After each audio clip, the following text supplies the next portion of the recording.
What's going on, guys? Welcome back to the channel. This is going to be the first video on this channel, and if you guys have been watching for a while, and you guys will know that on the main channel we have had a lot of NBA, NFL videos within the past year, just because that's been the most popular. But if you guys are real day one OG fans, you would know that some of the starting videos on that channel were some UFC MMA videos. Some have been sprinkled into the second channel, but now I've decided to come out here and make a third channel here just strictly for UFC and MMA content, maybe some boxing depending on if there's big things going on. But as we know, we see maybe one or two big fights a year in boxing as of now. But the main topic of today's first video on the channel is going to be who should be next in the welterweight title shot opportunity, because it seems like it's not clear.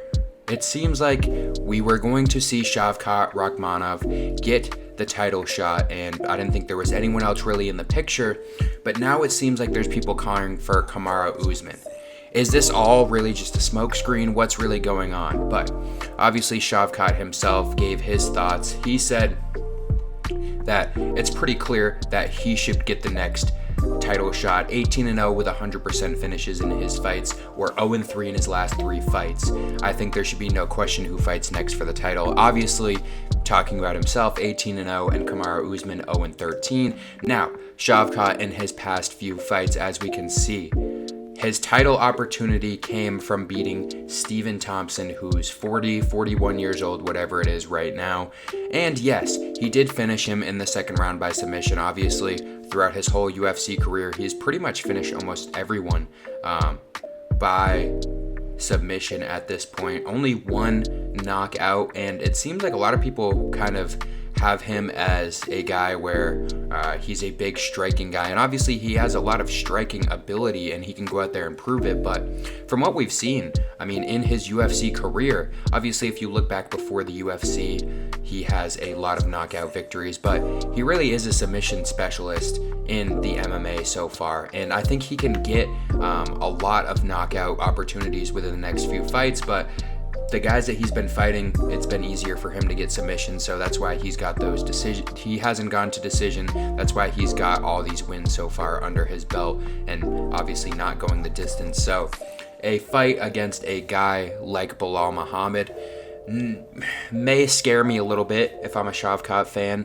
I don't really have an opinion on him. I think he's a great fighter, but he's not really one of those guys that I either love or I hate. I'm kind of in the middle. I think he's a good fighter. He's really young. Would I like to see him beat Belal Muhammed? Absolutely. Belal Muhammed is in my F tier of fighters. Obviously, he's good. He won the belt. He won it off of Leon, who I don't think was the greatest fighter of all time. I know that may ruffle some people's feathers, but I guess not. I guess a lot of people kind of fell off of the Leon Edwards hype train after the last fight. I still think he's an elite fighter. He's still a young guy. I mean, he's only 31, 32 years old, so he's pretty young relatively. But does a Stephen Thompson win at age 40 plus get you a championship fight? Because if that's the case, why wouldn't Ian Gary just go out there and fight Stephen Thompson and win that fight? I mean, if we look at these rankings right now, Ian Gary went out there and he beat MVP, who was ranked at the time as well. I know that Stephen Thompson was ranked higher during that fight, so maybe that's why. But when we look at these rankings too, it's interesting. Let's talk about Kamaru Usman first, though. Do I think that he should get the title shot? Yes, he's 0-3 in his last 3 fights. Now, do you want me to be the Kamaru Usman defender here? This fight right here, obviously he lost his belt by knockout, a head kick. Everyone knows about that. I think the greatest comeback, however you really want to talk about it in the UFC, the greatest comeback, and maybe it's a fluke depending on who you ask, whatever it is. He came out trying to get the belt back, Leon Edwards' first title defense, and he goes out there and he loses this fight by a decision, majority decision. Watching the fight, I thought he won the fight. I know, you can say whatever you want about it. Leon Edwards did win this fight officially on the scoreboard. We can look at it, whatever you want to say about that fight. Leon Edwards went out and he defended the title. So whether I believe that Kamaru Usman won or not doesn't really matter at the end of the day. Then, his last fight against Khamzat, this was a very interesting fight. Obviously stepping up in, I believe, less than 2 weeks. Maybe it was 10 days, maybe even less than that. I forget exactly what it was. But he goes out here in this fight, looks like he was kind of not going to be able to go out there and compete against Khamzat, but then comes back. And a lot of people say, you know, if this was a 5-round fight like it could have been, obviously Kamaru changing his weight class for this fight as well against Khamzat. So, I mean, honestly, if this was 5 rounds, he could have won that fight, but obviously he didn't win. So when we're talking about the hypotheticals, hypothetically, Kamaru Usman could still be champion at this point, obviously beating Leon Edwards in either of those fights, but he didn't, and then obviously he lost to Khamzat. So does this give him a title shot? I don't know. We're comparing a guy that is 0-3, hypothetically could have won all 3 of those fights, versus a guy who just beat Stephen Thompson at age 41 to get a title shot. And I don't want to come off as, I mean, I'm sure you guys watching this video right now, maybe you don't know what my stance is on either of these guys. Maybe this is the first time you're watching one of these videos from us. So obviously the first video on the channel, but just in general, I mean, I like Kamaru Usman, and like I said before, I don't really have an opinion on Shavkat. So you could say, oh, you're just saying Kamaru hypothetically could still be the champion. He should get this title shot. I just think, obviously, at this point, looking at the rankings, Shavkat should get this title opportunity. He's been waiting for it, and yes, he may not have those massive wins on his list. Neil Magny, Jeff Neal, both good, decent wins, obviously, and then Stephen Thompson recently, who is still in the top 10 of the welterweight. I don't understand that at all.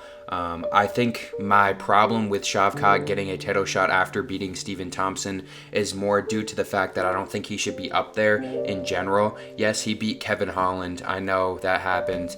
As a major Kevin Holland fan, as you guys probably, if you subscribed already, which if you haven't yet, make sure to go down and do that. But if you guys see on the banner of the page, yes, he beat Kevin Holland. So maybe that's why I'm a little bit salty about it. But I guess Shavkat at this point needs to get that title opportunity. But when we look at these guys too, I mean, he's number 3 behind Kamaru Usman and Leon Edwards. Does Leon Edwards get an immediate title rematch? No, I think that's completely out of the picture at this point. Leon was a good champion, I guess. I mean, his title defenses, obviously he beat Kamaru Usman in that first title defense, beats Colby Covington, who's still 4 somehow. This is my problem with the welterweight division right now. I mean, looking at these rankings, it just doesn't really make sense to me, because if we're looking forward, Belal Muhammed is 36 years old. I think he loses his next title defense. I don't care who it's against. I think Kevin Holland beats Belal Muhammed right now. Yeah. I understand. Maybe you guys are going to be very upset about that. Maybe that's a casual take to hate Belal Muhammed, but I don't care. I hate Belal Muhammed. I think he's so boring to watch, and he finally got his championship opportunity and beat the second most boring guy in the division in Leon Edwards. So at least if Shavkat gets that title opportunity, he goes out there and knocks him out, makes him tap out in the first round, or at least he just needs to finish him, which, I mean, 100% of the time Shavkat finishes, so hopefully he finishes on Belal in this fight. And Leon Edwards and Kamaru Usman, obviously they're not going to fight. You might look at this and be like, oh, any other division right now, 2 guys that don't have a fight, Leon Edwards versus Kamaru Usman, 1 versus 2, winner gets the next title shot. But obviously we've already seen that 3 times. I don't think they're going to book that again. Colby Covington, he's at 4 right now. What is he doing on this list? JDM, a very good young talent. Ian Gary, I don't care if you like him or you hate him, a very good young talent. I mean, looking at the rest of these guys on here too, we have some other good guys who are a little bit younger in age still. I mean, next fight that we're going to see, Gilbert Burns, who is, I think, 1 fight away from almost wrapping it up. I think his career is obviously heading on a decline, which we've seen. I mean, 1 more fight, 1 more win, he could go up against Leon Edwards if he wins his fight against Sean Brady. And then maybe he goes out there and Leon Edwards faces against him and the winner gets a title shot. But if Gilbert Burns loses, then I think we could see a whole bunch of different things happen. If Gilbert Burns loses, maybe goes against Kevin Holland. Kevin Holland breaks into the top 10. I know I'm mentioning Kevin Holland as much as I can in this video. Yes, I'm talking about the welterweights, so I need to mention Kevin Holland, the greatest fighter that we have ever seen in the company of the UFC. Just wait for the title run to come soon. Video on that coming soon. But what are we looking at next? I mean, people are calling for Leon Edwards versus MVP. I mean, that's cool. That's a nice fight and all. I mean, would it be that exciting? I mean, Michael Page, MVP, is exciting. He's an exciting fighter. That last fight versus Ian Gary kind of slowed his momentum a little bit. If he went out there and beat Leon Edwards, I mean, obviously that would... I don't even know where they would put him in the rankings at that point. You beat the number one guy at 14. Where does that kind of put you at? I guess it depends on how he knocks him out.